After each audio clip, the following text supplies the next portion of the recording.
بسم اللہ الرحمن الرحیم نحمدہ و نصلی علی رسولہ الکریم۔ میرے بھائیو، زندگی کو قیمتی کیسے بنائیں؟ میں ایک سوال اگر آپ سب سے کروں، ایک سوال، تو مجھے یقین ہے کہ سب ایک ہی جواب دیں گے۔ جس طریقے سے اللہ نے ہم سب سے ایک سوال کیا تھا عالم ارواح میں کہ کیا میں تمہارا رب نہیں ہوں؟ الست بربکم، یہ اللہ نے پوچھا تھا، الست بربکم، کیا میں تمہارا رب نہیں ہوں؟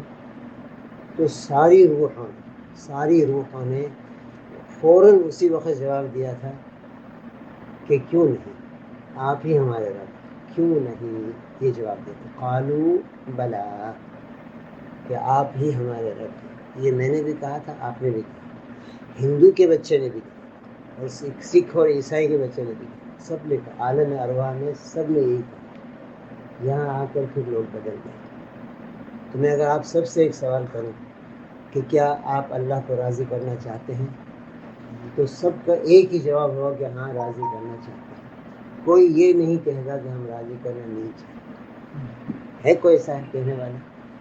اب میں آپ کو طریقہ بتاتا ہوں کہ اللہ کو راضی کیسے کریں، آسان سے طریقہ، چھوٹا بچہ بھی کر سکتا ہے، بڑا آدمی بوڑھا بھی کر سکتا ہے، غریب بھی کر سکتا ہے، مالدار بھی کر سکتا ہے۔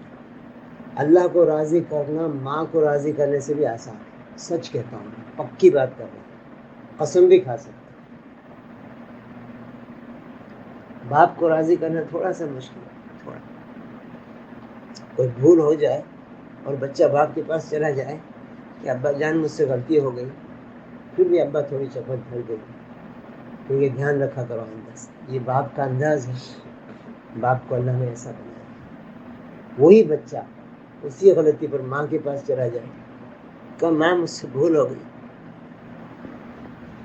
تو ماں بے قابو ہو جائے گی، بچے کو سینے سے لگا لے گی، اسے دے گی، بچے کی معافی کو برداشت نہیں کرے گی، بلکہ اللہ نے ایسا دل دیا ہے ماں کو کہ فوراً پیار کرے گی۔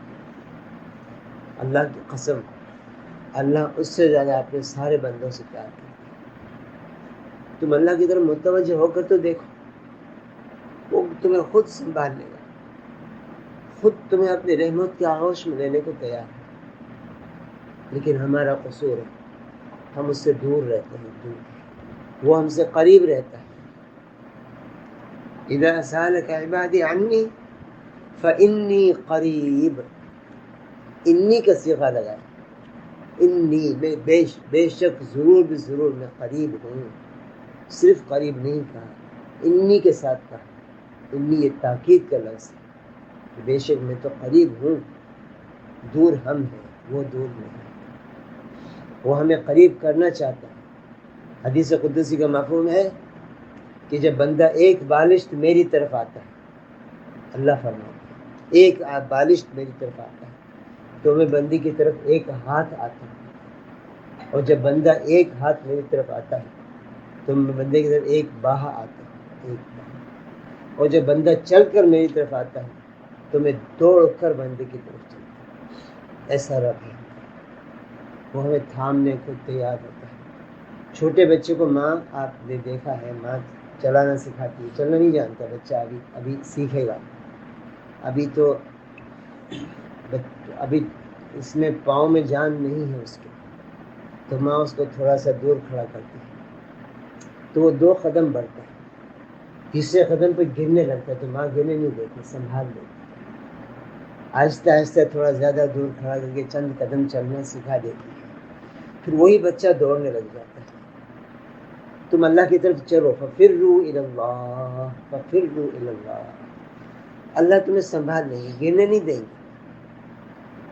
جب بھی اللہ کا تصور کرو، اللہ کی رحمتوں کا، تو ماں کا تصور تمہیں اللہ کی رحمتوں کے دریا میں پہنچا دے۔ اللہ کی رحمتیں اتنی وسیع ہیں، ماں اللہ نے اسی لیے دی ہے کہ تم ماں کی شفقت کو سوچتے سوچتے اللہ کی رحمتوں کے میدان میں کود جاؤ، اس سمندر میں غوطے لگا لو، پھر اللہ سے تعلق کو قوی کر لو۔ یہ زندگی کا مقصود ہے۔ تبلیغ میں 4 مہینے لگا لو، تبلیغ میں 6 مہینے لگا لو، تبلیغ میں چلہ لگا لو، تبلیغ میں 3 دن لگا لو، ان سب کا مقصد ایک ہی ہے کہ میرا اللہ مجھ سے راضی ہو جائے۔ صرف اللہ نہیں، اور اللہ کے حبیب بھی مجھ سے راضی ہو جائے۔ یقین جانو اللہ کو راضی کرنے کے لیے اللہ کے رسول کو راضی کرنا ہی پڑے گا۔ وَمَن يُطِعِ الرَّسُولَ فقد اطاع اللہ، یہ پکی بات اللہ نے لکھ دی قرآن پاک۔ ومن اصدق من اللہ قیلا، اور اللہ سے زیادہ سچی بات کس کی ہو سکتی؟ ومن یطع الرسول فقد اطاع اللہ، جس نے رسول اکرم صلی اللہ علیہ وسلم کی اطاعت کر لی، فقد، ضرور ضرور، بے شک اس نے اللہ کی اطاعت کر لی۔ تو ہمیں رسول اکرم صلی اللہ علیہ وسلم کی اطاعت کو سیکھنا ہے کہ اللہ کے حبیب نے کیسے زندگی گزاری۔ اگر اللہ کے رسول کو ہم نے راضی کر لیا تو گویا ہم نے اللہ کو راضی کر دیا، پھر دیر نہیں اللہ کو راضی کرنا۔ اللہ فرماتے ہیں واللہ ورسولہ احق ان یردوہ، اور اللہ کے رسول صلی اللہ علیہ وسلم دونوں ہستیاں اس بات کا سب سے زیادہ حق رکھنے والی ہیں کہ دونوں کو راضی کریں۔ میں سوچوں، کبھی کبھی سوچوں، تھوڑا سا وقت نکالوں، شاید 5 منٹ نکالوں، اکیلا سوچوں اس وقت میرا اللہ مجھ سے راضی ہے، حضور اکرم صلی اللہ علیہ وسلم مجھ سے راضی ہے، یہ سوچوں اور پھر رو پڑوں۔ کیسے پتہ چلے؟ اگر ناراض ہوں گے تو کیا کروں گا، اور موت آ گئی تو پھر تو واپس نہیں آ سکے گا۔ تو مجھے کیا یقین ہے، مجھے کیا پتہ ہے کہ میرا اللہ مجھ سے راضی ہے کہ نہیں ہے؟ اس لیے گھبراتا رہے، ڈرتا رہے، ڈر ڈر کے چلتا رہے، مانگتا رہے۔ اگر ایسا کرتا رہے گا نا تو پھر اللہ آپ کی دھن کو، آپ کی طلب کو دیکھ کر خود ہی راضی ہو جائے گا کہ میرا بندہ کوشش کر رہا ہے، میرا بندہ کوشش کر رہا ہے۔ وہ بندوں کو محروم کرنے کے لیے وہ ذات ہے ہی نہیں، وہ تو عطا اور بخشش کے بہانے ڈھونڈتی ہے کہ کسی بات پر بخشش کر۔ گندی عورت کو کتے کو پانی پلانے پر بخش ہی دیا، وہ تو ایسا کریم ہے۔ ایک عجیب قصہ آپ کو سنا دیا، عجیب قصہ۔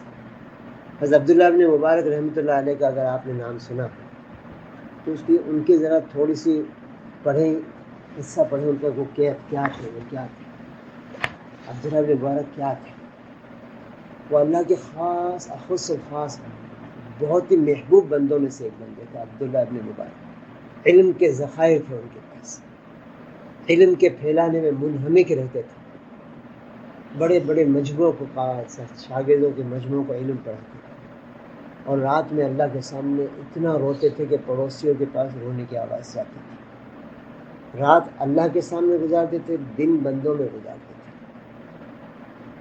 ایسی ان کی زندگی گزرتی تھی۔ بہت بڑے عباد میں سے تھے ان کا شمار، اور بہت زیادہ رونے والے۔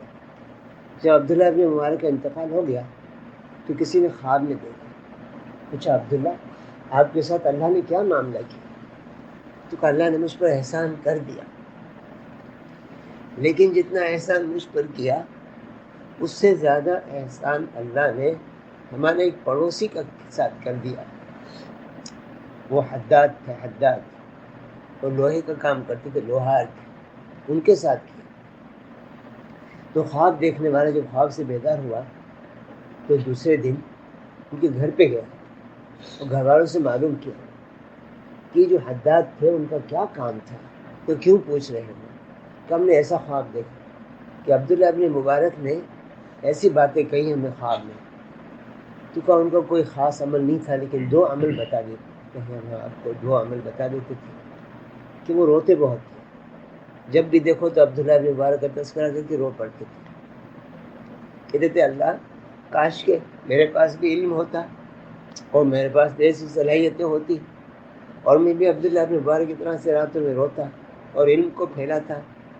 میں تو کمزور سا لوہار ہوں، اپنے بچوں کا حلال روزی کے لیے اپنے مشغول رہتا ہوں، اللہ میں کیا کروں؟ یہ کہہ کر اللہ کے سامنے روتے تھے۔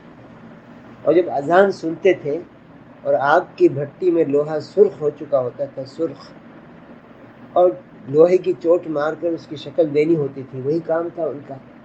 لیکن اذان کی آواز سننے کے بعد اگر ان کا ہتھوڑا پیچھے ہوتا تو پیچھے گر جاتا، آگے کرتے ہی نہیں کہ میرے اللہ نے پکارا ہے، میرے اللہ نے، اور لپک کر مسیح طرف دوڑ جاتا۔ پھر کام ان کو اچھا نہیں لگتا تھا، تو اللہ نے ان کا ایسا معاملہ کیا ان کے ساتھ، صرف تڑپنے پر۔ تو ہمارے اندر کچھ کمی ہو اور ہمارے وسائل ہمیں اجازت نہ دیتے ہوں تو تڑپنا تو سیکھ لو، رونا تو سیکھ لو، تنہائیوں میں بیٹھ کر آنسو بہانا تو سیکھ لو کہ اللہ ہم کیا کریں، میں تو ہمیں بھی ایسے وسائل دے دیں، ہمارے لیے بھی کچھ آسانیاں کر دیں، ہم بھی 6 مہینے کے لیے نکل جائیں، ہم بھی مرکزوں میں 2 مہینے لگا دیں، ہم بھی 4 مہینوں کی ترتیب بنا لیں، ہم بھی 1 سال کے لیے نکل جائیں۔ اللہ یہ لوگ تبلیغ میں جو بسترے اٹھا کے پھر رہے ہیں، اللہ یہ کیسے پھر رہے ہیں؟ اللہ ان کے بھی تو بیوی بچے ہیں، ان کی بھی تو ضروریات زندگی ہے، وہ بھی تو نوکریاں کر رہے ہیں، مزدوریاں کر رہے ہیں، کاروبار کر رہے ہیں۔ اللہ ان کے لیے تو نے کیسے آسان کر رکھا ہے، یہ کیسے پھرتے رہتے ہیں، کیسے پھرتے رہتے ہیں؟ اللہ میں کیوں پھنسا ہوا ہوں؟ اللہ تو میری بھی آسانی کر دیں، تڑپ کے مانگے، نکلنے کی کوشش ہی کریں۔ میں سچ کہتا ہوں یہ راستہ آپ کو کہاں سے کہاں پہنچا دے گا۔ دیکھیے حضرت ابو ہریرہ رضی اللہ تعالیٰ عنہ کو سب جانتے ہیں، سب جانتے ہیں، ہر بچہ بھی جانتا ہے، جتنی حدیثیں ہم بیان سنتے ہیں، کتابوں میں پڑھتے ہیں، ابو ہریرہ رضی اللہ تعالیٰ عنہ سے روایت ہے، ابو ہریرہ سے روایت ہے، لیکن کوئی طفیل دوسی کو نہیں جانتا۔ طفیل دوسی، آپ نے نام سنا طفیل دوسی؟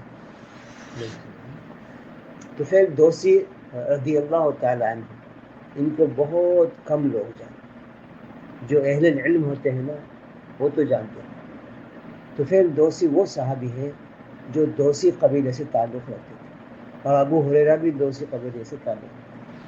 طفیل دوسی حضور اکرم صلی اللہ علیہ وسلم کی خدمت میں آئے اور اسلام قبول کرنے کے بعد حضور پاک صلی اللہ علیہ وسلم کو اجازت ملی کہ اللہ کے رسول میں اپنے قبیلے میں جا کر ان سب میں دین کی محنت کروں گا، تو پورے قبیلے کو اسلام میں داخل کر لیا تھوڑے عرصے، جس میں ابو ہریرہ بھی تھے۔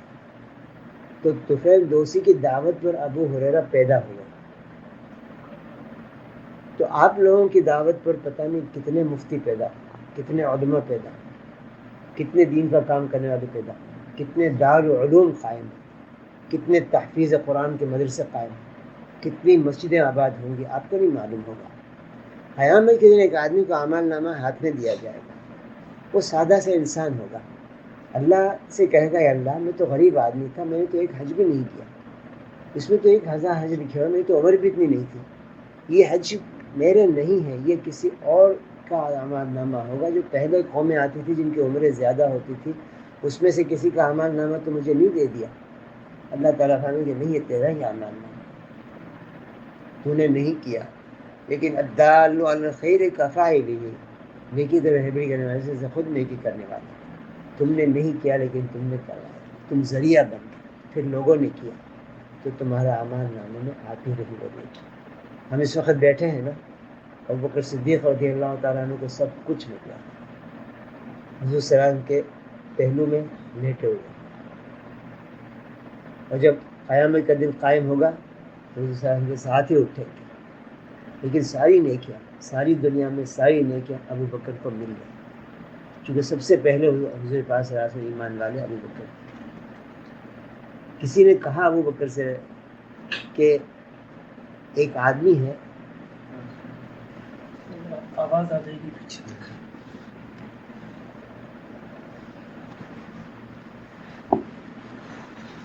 ایک شخص ہے وہ یوں کہہ رہا ہے کہ میں رات ہی رات چلا گیا اور آسمانوں کو بلندیوں کو پہنچ گیا، اور حرم شریف سے پہلے میں بیت المقدس چلا گیا، اور وہاں سے پھر آسمان کی بلندیوں پہ پہنچ گیا، اور وہاں میں نے امامت کی سارے انبیاء علیہ السلام کی، اور پھر میں جنت بھی میں نے دیکھ لی اور جہنم بھی دیکھ لی، اور یہ کیا اور یہ کیا اور یہ کیا، تو یہ بات سمجھ میں آنے والی ہے، کوئی ایسا کر سکتا ہے؟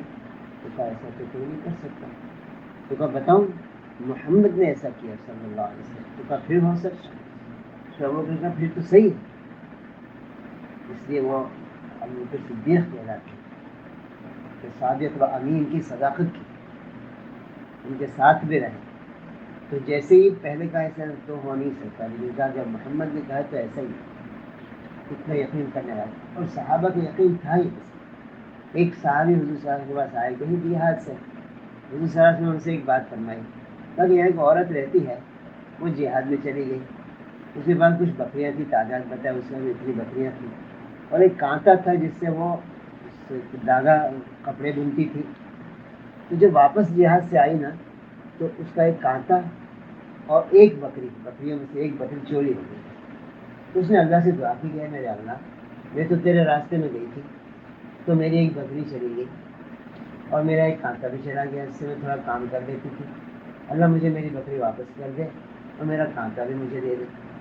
اللہ تعالیٰ نے اس عورت کو 2 بکریاں ایسے ہی دے دی اور 2 کانٹے دے دیے.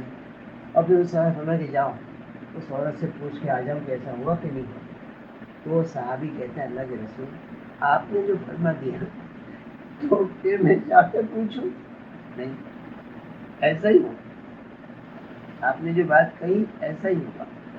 مجھے یقین ہے کہ مجھے تصدیق کی ضرورت نہیں ہے. ایسے کیسے؟ اور ایسی کوئی صحابیات کیا ہمارے پاس ان سے اس سے محبت ہے؟ ساری باتوں کا ہمیں یقین ہے. آپ نے یہ فرمایا کہ میرا دل چاہتا ہے، یہ رحمت للعالمین ہو کر یوں فرمایا میرا دل چاہتا ہے کہ میں چند جوانوں سے کہوں کہ بہت سا ایندھن اکٹھا کر کے لائیں، یعنی جنگلوں سے لکڑیاں جمع کر کے لائیں اور جا کر ان لوگوں کے گھروں کو آگ لگا دیں جو گھروں میں نماز پڑھ لیتے ہیں. گھروں میں نماز پڑھ لیتے ہیں، بے نمازی کی بات نہیں کی. مسجد میں نہیں آنے والوں کے لیے یہ سختی آپ بیان کر رہے ہیں. آج دنیا میں کتنے مسلمان جو نماز کی پابندی نہیں ہے. کیا مجھے نہیں رونا چاہیے ان کے لیے؟ کیا مجھے کچھ فکر نہیں کرنی چاہیے؟ بس میرا بچہ حافظ قرآن ہے تو میں خوش ہو جائے. میری بیوی نماز پڑھتی ہے، میرے بچے نماز پڑھتے ہیں تو میں اطمینان کی زندگی گزار رہا ہوں. اللہ کا شکر بچوں کو اچھی تربیت ہو گئی. حضور کی امت کے لیے اتنا کافی ہے؟ نہیں کافی. اس کے لیے مجھے رونا ہے، بھاگ دوڑ کرنی ہے، فکر کرنی ہے. پھر تبلیغ والے لوگوں کو جمع کر لیتے ہیں اسی مقصد سے جمع کرتے ہیں کہ ایک دکھ ہے، ایک درد ہے سینے کہ کس طریقے سے حضور کی پوری امت حضور کو خوش کرنے والی ہو، اللہ کو راضی کرنے والی ہو. آخری بات آپ لوگوں کے سامنے کر دوں کہ مسلمان کیا تھے اور اب کیا ہو گئے. کیا تھے مسلمان؟ سن لو غور سے. موتا ایک جگہ ہے جو جارڈن میں، تبوک سے تھوڑا آگے. وہاں ایک معرکہ ہوا. حضور اکرم صلی اللہ علیہ وسلم نے 3000 صحابہ کو لشکر بنایا. 3000 صحابہ اس میں 3 سپہ سالار مقرر کر دیے. باقی اس لشکر کے سپہ سالار امیر لشکر زید رضی اللہ عنہ. بھائی تھوڑی دیر موبائل میں بند کر دیا ہے، سب بند کر دیجیے نا اور سب نیت کرنے میں عمل کریں. کیونکہ سب کی گھنٹیاں بجتی رہیں گی تو میرا بھی ذرا ادھر ادھر ذہن منتشر ہو جائے. تو زید رضی اللہ تعالیٰ عنہ اس کے امیر ہوں گے. اگر یہ زید شہید ہو جائے تو پھر حضرت جعفر رضی اللہ تعالیٰ عنہ امیر بنیں گے. اور جعفر شہید ہو جائیں تو عبداللہ ابن رواحہ امیر بنیں گے. اور عبداللہ ابن رواحہ بھی شہید ہو جائے تو پھر مسلمان جس کو بھی امیر بنا دیں آپس میں مشورہ کرتے ہیں. یہ طے ہو گیا. تو حضور صاحب نے زبان باز یہ بات نکل گئی تو پکی بات ہے کہ 3 تو شہید ہوں گے اور پھر 4تھا امیر بنے گا. اللہ نے مجھے سعادت نصیب کی. میں جارڈن گیا تھا، موتا پہ بھی گیا تھا. ان تینوں صحابہ جو جرنیل تھے ان کی قبر مبارک واضح طور پر مسجد کا منظر موجود ہے. اور دوسرے تقریباً 8-9 کے قریب صحابہ وہ عام قبرستان میں. وہاں سامنے یہ تو 3000 تھے، سامنے جو دشمن تھے وہ 2.5 لاکھ تھے. 2.5 لاکھ. تو آپس میں کچھ مسلمانوں نے مشورہ کیا کہ چلو مجھے صاحب اطلاع دیتے ہیں کہ کیا کریں. آپ اگلی کمک اور کچھ بھیجیں گے یا ہم اسی پر رہیں؟ اطلاع دے دیں. ان سے ایسا اپنے مشورہ کر رہے تھے تو عبداللہ ابن رواحہ کھڑے ہو گئے. کہنے لگے کہ تم کس بات کو مشورہ کر رہے ہیں؟ مجھے اطلاع دینے کی کوئی ضرورت نہیں. تمہارے ساتھ 2 کامیابیاں ہیں، یا تو شہادت ہے، یہ بھی کامیاب، یا غلبہ ہے، غازی بنو گے یا شہید، تب بھی کامیاب ہو. تم کبھی طاقت کے اور تعداد کے بلبوتے پر کامیاب نہیں ہوئے ہو. تم تو ہمیشہ اللہ کے نصرت کے ساتھ کامیاب ہوئے ہو. جم جاؤ، اللہ تمہاری مدد کرے گا. یہ تقریر کتنی دیر کی ہوئی؟ 2 منٹ. اور تشکیل کتنی ہوئی؟ پوری زندگی جان دے دینے کی تشکیل ہوئی. یہ تشکیل ہوئی نا جان دے دینے کی. تبلیغ میں 2 گھنٹے کا بیان ہوتا ہے، 4 مہینے کی تشکیل ہوتی ہے. تو 4 مہینے کی تشکیل میں سب لوگ نیچے دیکھنا شروع کر دیتے ہیں. کوئی مدنی کرتا ہے 4 مہینے کا نام بتا دیتے. بڑی مشکل سے 3 دن کی جماعت تیار ہوتی ہے. 40 کے مجموعے میں سے 3 آدمی سفر تیار ہو جاتے ہیں 3 دن کے لیے. اتنا ہوتا ہے تبلیغی کام. باقی سب نیچے گردن جھکا لیتے ہیں اور پھر ذرا سا پش کرتے ہیں تو ارادہ لکھنے یعنی اچھے دل سے، پکے دل سے، جذبے سے بہت کم لوگ دکھا سوچ کے پھر اور پھر اس میں برسوں ہو گیا تو اسی ارادے میں اس کو عمل جامع کوئی نہیں کہہ جاتا. اور یہاں 2 منٹ کی تقریر ہوئی اور سامنے موت نظر آ رہی، ریشو ذرا نکالیں، 2.5 لاکھ از ٹو 83,000، تو ایک کے اوپر 85 آدمی تقریباً بنتے ہیں. اگر ایک آدمی 85 آدمی کے سامنے مٹبھیڑ ہو جائے تو ایک آدمی زندہ بچ سکتا ہے؟ 85 کا مقابلہ ہو سکتا ہے؟ کوئی لاجک بات ہے، سمجھ میں آنے والی بات ہے. لیکن ہوا کیا، عبداللہ بن رواحہ کی بات کو سب جم گئے نا، تو نصرت الہی آ گئی. کیسی نصرت آئی کہ صرف 12 کے قریب صحابہ شہید ہوئے اور وہاں لاشوں کے ڈھیر لگے اور ان پر روب طاری ہو گیا، بھاگ گئے میدان چھوڑ کر گھبراہٹ. روب اللہ نے طاری کر، یہ اللہ کے نصرت، اس کو نصرت ہے. مسلمان یہ تھا، اور آج پوری دنیا میں کتنی تعداد مسلمان ہیں، بکری کی طرح سے بیٹھے ہوئے ہیں، ذرا سی بھی ہمت نہیں ہے. ایمان کی کمزوری نے ہمیں مکمل طور پر کمزور کر دیا. اگر ایمان میں پختگی ہوگی تو اللہ نے فیصلہ کر دیا، ان تنصر اللہ ینصر. اللہ کا فیصلہ صرف صحابہ کے لیے نہیں تھا، یہ قرآن کا فیصلہ ہے، اور قرآن جو کتاب ہے یہ قیامت تک کے لیے، یہی قانون ہے اللہ، اس میں تبدیلی نہیں ہے. ومن احسن، اللہ کے کلام میں تبدیلی نہیں ہے، اللہ کا کلام پکا ہے، اس میں کوئی تبدیلی نہیں ہوگی.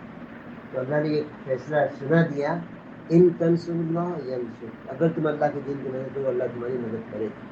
دوسرا فیصلہ اللہ نے یہ سنایا، انتم الاعلون ان کنتم مؤمنین، اگر تم سچے مومن ہو جاؤ گے تو تمہاری برتری ہے، برتری ہے ہی تمہاری. انتم الاعلون، اعلیٰ مرتبہ اونچی برتری ہے ہی تمہارے لیے، ان کنتم مؤمنین.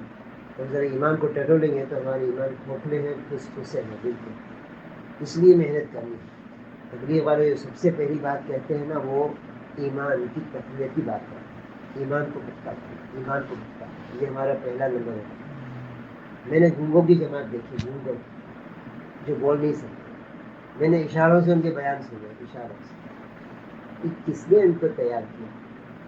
گونگوں نے ہلا دیا، لوگوں کو ہلا دیا، ایسے بیان کیا. پھر گونگوں کے مدرسے ہوتے ہیں، ان کی زبان ہوتی ہے.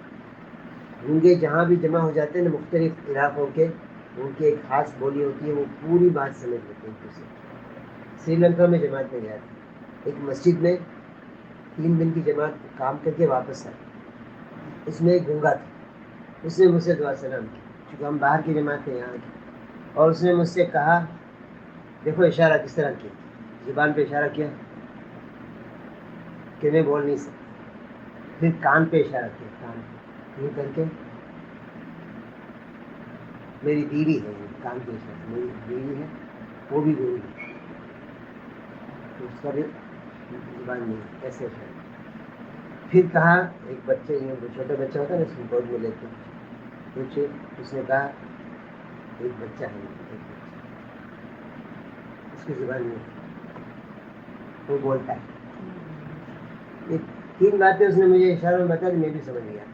اس کے اشارے کا جو انداز تھا نا، تو مجھے ٹرانسلیٹر کی ضرورت نہیں پڑی کہ یہ کیا کہنا چاہ رہا ہے، اس نے اپنے اشاروں سے یہ بات مجھے سمجھا. رائے تبلیغ کا مرکز ہے، وہاں پر ایک گونگے نے 6 نمبر بیان کیا مختصر. ان کو کہا کہ بھائی 6 نمبر بیان کرو مختصر، میں اس میں موجود تھا. تو اس نے پہلا نمبر بیان کیا، زبان سے کہا، یہ کوئی معبود نہیں، لا الہ الا اللہ محمد رسول اللہ، سے کچھ اشارہ کیا. نہیں سمجھ میں آ گئی، پہلا نمبر تو یہی ہے. اچھا دوسرا، پھر اس نے اپنے ساتھ مسلح رکھا، ویسے مسلح بچھا لیا وہیں مجمع میں. دوسرا ایسے دوسرا نمبر نماز، اور پھر تیسرا علم و ذکر. وہ کتاب ساتھ میں رکھے تھے، کتاب پڑھ کے ایسے ایسے کرنا، یہ علم. پھر جیب میں تسبیح رکھی تھی، تسبیح نکالی، علم و ذکر، یہ تیسرا نمبر. چوتھا نمبر پھر برابر میں آدمی بیٹھا تھا، اس کا تھوڑا ایسے دبانا شروع کر دیا جسم، احترام المسلمین، یہ چوتھا نمبر. اور 5واں نمبر اخلاص. اخلاص کو ایسے بتایا، دل پہ اشارہ کیا اور پھر اللہ کی طرف اشارہ کیا، یہ دل اللہ کے لیے ہو، اس میں صرف اللہ ہو، صرف اللہ کے لیے. اور اس نے چھوٹا سا تھیلا رکھا ہوتا، تھیلا کندھے پہ رکھا. ان کا 6واں نمبر دعوت تبلیغ. چھٹا کون تیار، کون تیار. ایک کتاب کسی نے کھڑی نام لکھا ہوں یہ تشریف کر رہا ہے اس طرح اٹھا کے پھر یہ چھٹا نمبر. اب یہ سارا نظمہ تیار ہے. ایک گھوڑے نکل رہے ہیں, لنگڑوں کو دیکھا میں نے, پاؤں سے بوڑھا آدمی باہر ملک جا رہا ہے, بوڑھا آدمی ان پڑھ آدمی جو کوئی زبان نہیں جانتا, اپنی دیہاتی زبان جانتا ہے, اور پاؤں اس کا ایک کٹا ہوا ہے اور بیساکھی ہاتھ میں, اس کی 1 سال کی تشکیل ہوئی ہے, 1 سال کے لیے بیرونی ملک جا رہا ہے کہ ہلا دے گا کہ نہیں ہلا دے گا, اللہ کی رحمتوں کو نیچے لے آئے گا کہ نہیں لے آئے گا, اس کا رونا کچھ کام کرے گا کہ نہیں کرے گا, اس کی زبان نہیں ہے, وہ زبان پہ جانتا نہیں ہے, اس کا کوئی ترجمان نہیں ہے, لیکن اس کا ترجمان اللہ ہے. اس کا غم جو ہے نا یہ پھیلے گا بستیوں میں, ملکوں میں پھیلے گا. ایسے بھی لوگ نکل رہے ہیں 1 سال کے لیے اللہ کے راستے میں. تو یہ مجمع کو سمجھدار ہے, اس میں کوئی گنگا نہیں, اللہ کے فضل کرم سے ہمیں اللہ نے محنت دی ہے بولنے کی. کوئی اس میں بیساکھی والا نہیں جس کا ٹانگ کٹی ہوئی ہے اور بس پہ چل رہا ہے. سارے صحت مند اور تندرست ہیں اور سب سمجھ بوجھ رکھنے والے ہیں. تو سب ہمت کر لو کہ ہم اللہ کے راستے میں 4 مہینے بغیر تاخیر کے جلدی سے لگا دیں. اس میں کوئی علماء کرام ہو تو 1 سال کی ترقی کریں. ہمت کرو, قوم کو کرو.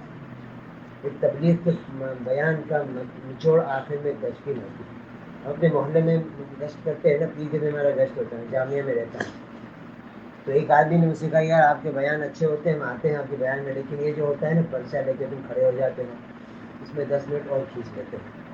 اس لیے ہم نہیں, کیونکہ ہمیں نام تو لکھوانا ہوتا نہیں ہے, بیان سننا ہوتا ہے, پھر ہم شرما شرمی میں آدھا 15-20 منٹ اور بیٹھے رہتے ہیں اور تمہاری تشکیل ختم ہوتی نہیں. اگر یہ تشکیل بند کر دو تو پھر آنا شروع کر دیں, ایسا مت کرو. ہم آپ کی ویسے وہ تشکیل نہیں کرے جو جنگ موتا میں ہوئی تھی, عبداللہ بن رواحہ نے کی تھی. ہم تو یہ تشکیل کر رہے ہیں کہ اپنے کاموں کو تھوڑا آگے پیچھے سیٹ کر کے پھر اللہ کے راستے میں نکلو. یہی نہیں کہہ رہے کہ ابھی نکل جاؤ, ابھی اٹھو اور نکل جاؤ. صحابہ کو تو ایسا حال تھا, ان کی عورتوں کو پتہ تھا کہ حضور صلی اللہ علیہ وسلم کی مجلس میں گئے ہیں, اگر وہیں سے روانہ کر دیں گے تو ہمیں بتانے بھی نہیں آئے اور نکل جائیں. ان کے ذہن بنے ہوئے تھے, وہ عورتیں بھی تیار تھیں. ان کو یہ ضرورت نہیں تھی کہ شوہر واپس آئے پھر کہے کہ مجھے اللہ کے رسول نے فلاں جگہ بھیجا ہے اور تمہارا یہ راشن ہے. نہیں, بھوکا رہنا ان کی عادت, ان کے بچوں کی بھی عادت. پاپا کوئی مسئلہ نہیں تھا, 2 کھجور مل گئی تو 2 دن گزاری, پانی پی لیا تو 1 دن گزاری. ان کے تو نظام حیات یہی تھا.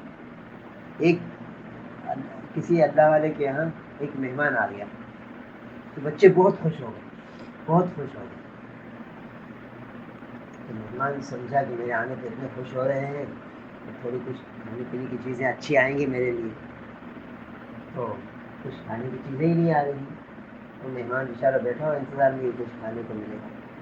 پھر میزبان سے پوچھا, میں آپ کے یہاں بہت عرصے کے بعد آیا ہوں, یہ بچے کیوں خوش ہو رہے ہیں؟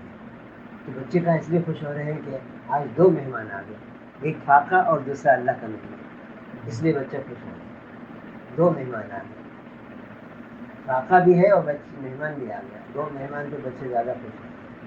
تو وہ کہا کہ بھائی فاقہ ہے, میٹھا کیا ملے گا, ہماری نہیں ہوگی, فاقے سے ہی ہوگی.